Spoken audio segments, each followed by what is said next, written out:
Are you ready to be transported to one of the most stunning architectural masterpieces in the world? If so, hold on to your hats as we take you on a journey to the Taj Mahal.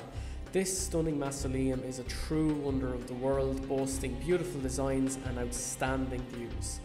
Built in the 17th century by Mughal Emperor Shah Jahan in honour of his beloved wife, the Taj Mahal is a testament to love, beauty and the power of human creativity. Join us today as we explore the history, culture and secrets behind this stunning monument in all its glory. And what better way to start a visit at the Taj Mahal than with a Taj Mahal sunrise? So we get up at 4 AM to come and see the sunrise here at the Taj Mahal. There's actually surprisingly so much activity going on here now at the moment, and you can actually get a golf cart up to the Taj Mahal itself. We're after opting to do the walking instead. It's only about 500 meters, so it shouldn't take us too long. So cattle are free into the Taj Mahal. When we visited the Taj Mahal, we bought our tickets at the counter at the entrance without issue. For foreigners, the cost is 1,100 rupees per person, and there is an additional charge to visit the mausoleum of 200 rupees, and I highly recommend this because you get to see what it's like on the inside and it is magical. However, you can jump the line if you book tickets online, so it may speed things up a bit if you're running late. I will leave a link in the description for the online tickets. Some people don't actually get the ticket for the mausoleum and they can be left disappointed, so if you're booking a ticket online or if you're going to buy it here, make sure you include the mausoleum. It's actually only 50 rupees for an Indian citizen as well, so there's a massive difference. A little bit unfair, I think, but look, that's what they do here. It's the same for all the tourist attractions. It's almost 6 or 7 or 10 times the price that a citizen would pay, so as I said, a little bit annoying, but what can you do?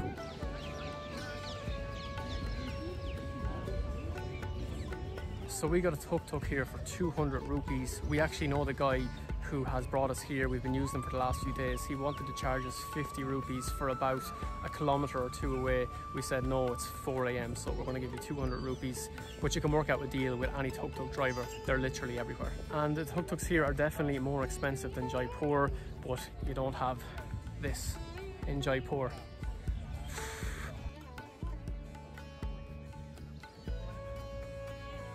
As well, here behind me where you can see this group of people, this is kind of the most sought after area to get your picture taken. There was literally a queue there, although at this time it wasn't too bad, like you're only waiting probably 5 minutes at max to get your picture, and it's really nice because everyone so far has respected the people getting the picture. Nobody gets in the way, nobody tries to jump the queue, although we saw some trying their best to do it, but they didn't in the end, so happy days. So I think it's time we go through a little bit of the history here. I think the Taj Mahal, it's fair to say, is one of the most stunningly marvellous architectural sites in the entire world. It's made entirely of white marble and it took over 2 decades to complete. And the white marble architecture is the perfect mix of Persian, Islamic and Indian architecture. And to be honest, I can't really remember seeing anything like this. It's truly amazing. Construction here began in 1632 and was finished in 1653. And in total, there was about 20,000 workers who were involved here in its construction. The Taj Mahal is often regarded as a symbol of true love, and it's been attracting travellers like us for years and years and years here to see its stunning beauty. In order to create this symbol of love, all the materials were transported in from Rajasthan, Tibet, China, Sri Lanka and a host of other countries. And I'm sure you're probably well aware the Taj Mahal is one of the 7 wonders of the world, and it is India's most visited tourist attraction. One thing though I'm really not mad about is the fact that you're not allowed to bring in even a little tripod to put your camera on, so apologies if it's a little bit more shaky than usual. Also not allowed to bring in a microphone, although when we got here it wasn't on the list of things and I tried to bring it in and the guy made me put it back in the cloakroom. I was reading as well here, the Taj Mahal is actually taller than Qutb Minar. This was the attraction that we visited in Delhi. I'll put a clip of it up here now for you to have a look. It was really cool. Again, another Islamic minaret structure, and if you're in Delhi, highly recommend that as well, but that was big. The Taj Mahal is even bigger. It is only by half a metre, but still, you know, it gets that title. There's also said to be over 10 replicas of the Taj Mahal in the entire world, but I can hardly doubt that any are as spectacular as the original here. The white mausoleum would have cost about 32 million rupees to build all the way back in 1653, and bizarrely today it would have cost somewhere in the region of 1 billion rupees to build a white mausoleum. That's mad money. So we're going to head into the White Mausoleum now. Unfortunately, we're not allowed to bring in any cameras, so you're going to have to come here and experience it for yourself if you want to see what it's like.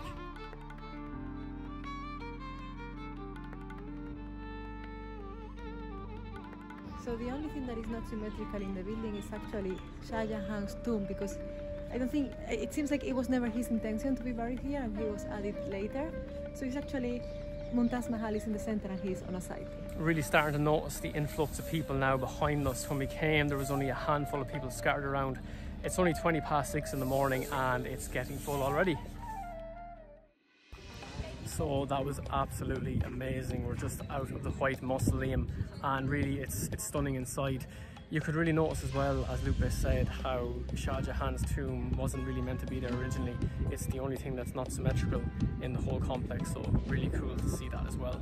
Basically, as you enter into the White Mausoleum, you walk around an octagonal path and you can see the two tombs. The tour guide also told us as well that both of the bodies were buried not actually in the tomb that we can see, but they're both 30 feet down in the ground. In the Red Fort here in Agra, Shah Jahan was basically deposed by his son and kept captive for 8 years, and from the Red Fort he would have been able to see the Taj Mahal where his wife Mumtaz would have been buried. So in the end he was able to be buried here with her after 8 years being held captive by his son. And he was kept captive for 8 years, I think, in that fort where he could see every single day his wife's tomb. When he died, he was transported in the river by boat here to be buried alongside his wife. It's also said that the Taj Mahal here changes its colour depending on the time of the day. I imagine when there's a great sunrise or a sunset, you can see a big change in the colour. The other day we were over on the riverbank behind us here and yeah, the sun was setting and it did give off this kind of pink, kind of reddish look, and it was quite spectacular.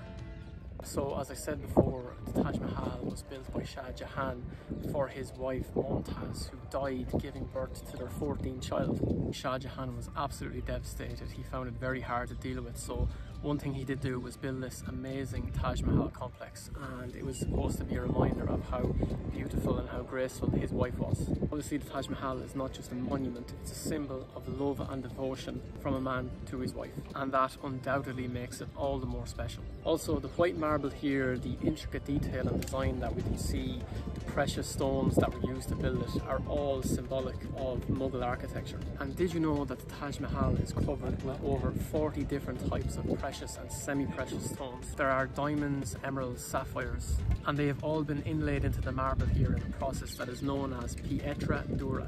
And I was reading last night as well an interesting fact that over 1,000 elephants were actually used to transport all the construction materials here at one time or another. I forgot to say as well, they make you wear these nice blue covers on your sandals or shoes when you go inside. Also as well, when we were coming in here, there was plenty of signs around the place saying you were only allowed 3 hours in.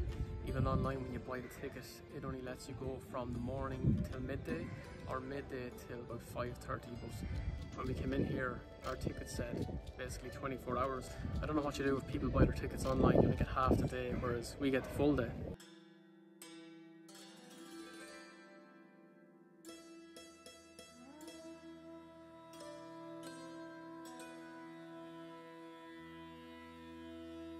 Behind me here is a guest house. We're still working to figure out who exactly the guest house was for. To be honest, the guest house is spectacular as well. If you were to pluck it out of here and pop it into any other city in the world, it in itself would be an amazing attraction to visit.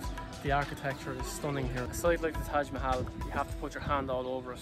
It feels good. It feels good, my friends. Another really interesting thing about the Taj Mahal is there is no traffic allowed within 500 meters of the building itself, because all the pollution in the city as well, it's leading to the marble being damaged, fading over time. The white marble, its color is changing, so there's no new businesses allowed to be set up in a certain proximity to the Taj Mahal.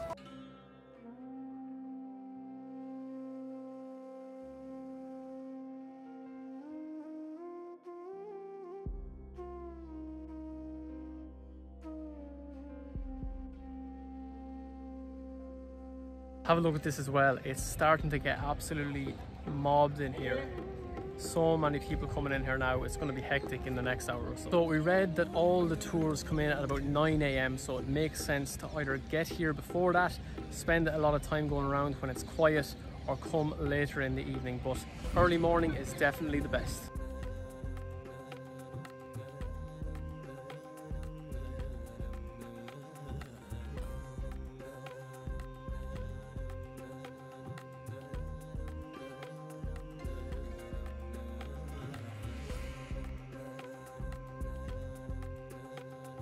Turns out here it's not actually a guest house but an assembly hall. So this building is called Mehram Khana, and I don't know who assembled here, but obviously it must have been some prominent figures because it's an amazing place.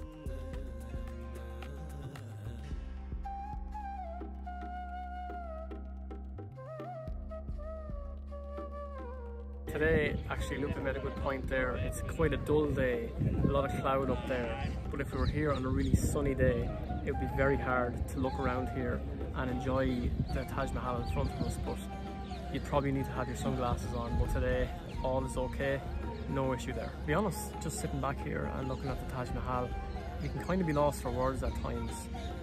The grandeur, the intricate detail, the architecture.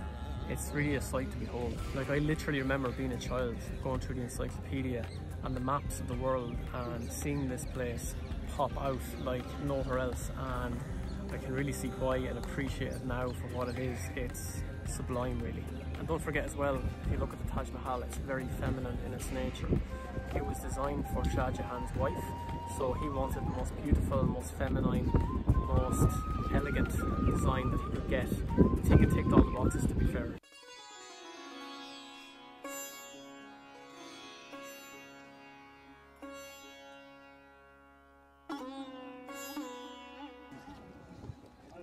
Time for a selfie. Namaste!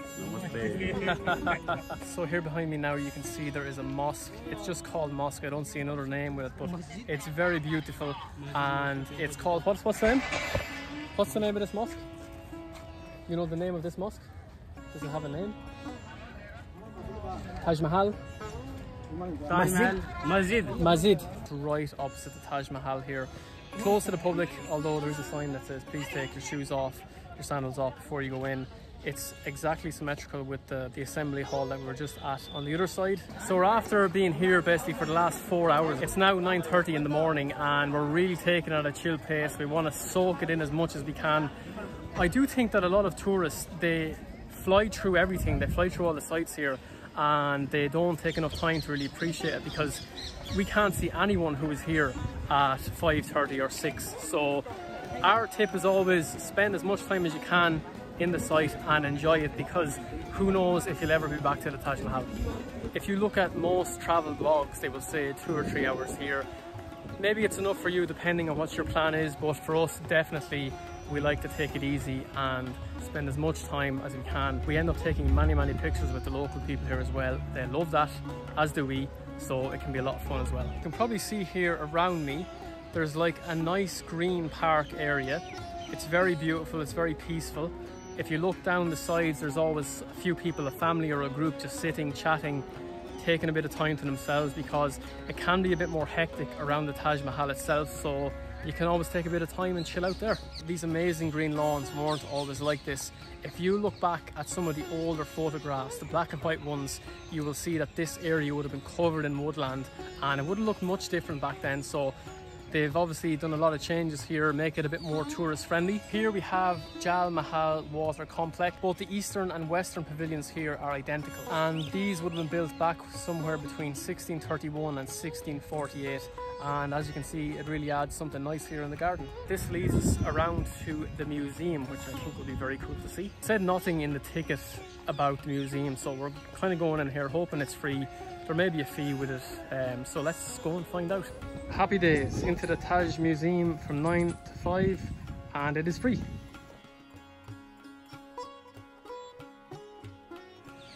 So yeah, the museum, impressed with the museum. If you go in, they have weapons, coins and a lot of other artwork and some of the precious stones as well used to build the Taj Mahal. And it's very good because it gives you a nice map of where each of the precious stones come from across the world, so very cool. Something very cool as well is, you can see here behind me, there's all the cultural sites listed throughout India. You can come in here, look at them, maybe get inspiration for your next trip. And the whole way along the wall here as you come in at the East Gate is littered with these pictures.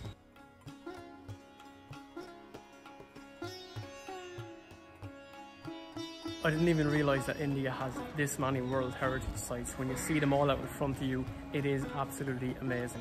What an amazing day here in the Taj Mahal. India has definitely captured our hearts and attention. There's absolutely no question there. Honestly, as you would expect, if you were to come here to the Taj Mahal, if you were to come to Jaipur or Delhi, it's been absolutely amazing over the last 3 weeks and it's left such an impression. You are not going to be left disappointed. The Taj Mahal, after coming here, all I can say is that it really is a true masterpiece. It can only be appreciated when you come here, and I am so glad that we're after getting to tick it off our bucket list. The stunning marble, the intricate design, the detail, the history, it's all here. And I think it's pretty obvious to say, if you're in the region, if you're in Agra, you have to come here. If you're into architecture, history, all that sort of thing, you will not be left disappointed. If you did enjoy this video, please like it, subscribe to the channel, hit the notification bell. That way you'll be notified once we upload any more videos in the future. We're going to be traveling to Uzbekistan on Friday morning, so there's going to be plenty of content coming from there. We're going to continue our journey and we hope you can come along for the ride with us. Thank you so much, and we'll see you in the next one.